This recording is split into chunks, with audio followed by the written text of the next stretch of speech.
আলাইকুম, আপনি কি আমাদের দিকে একটু সময় দেবেন? জি বলে। একটু আমার দিকে তাকান। আপনি এখানে কি করছেন শ্বশুর? এই যে রসুনের ভুঁই খোঁচাচ্ছি। রসুনের ভুঁই খোঁজাচ্ছেন। আপনি এখানে কি কি চাষ করেছেন?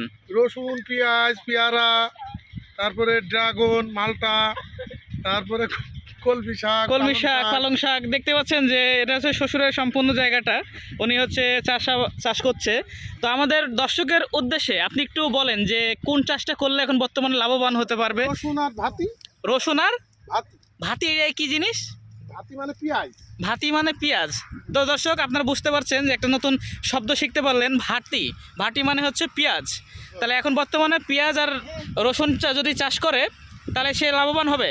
জি জি। কেন লাভবান হবে একটু যদি বলতেন। আমার দিকে একটু তাকান, ক্যামেরার দিকে। ক্যামেরার অনেক দাম বেশি। অনেক দাম বেশি এই জন্য না?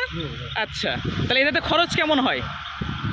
ও বেশি খরচ হয় না। খুব বেশি খরচও হয় না। না, না। এবং কষ্ট করা লাগে কেমন? খাটাখাটনি অল্প অল্প। অল্প।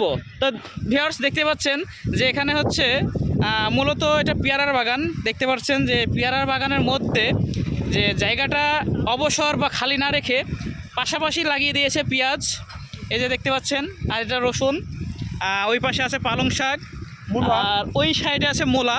তো মোটামুটি দেখতে পাচ্ছেন যে একটি জমিতেই কয়টি ফসল উৎপাদন করা যায়, অর্থাৎ লাভবান কিন্তু এখানেই।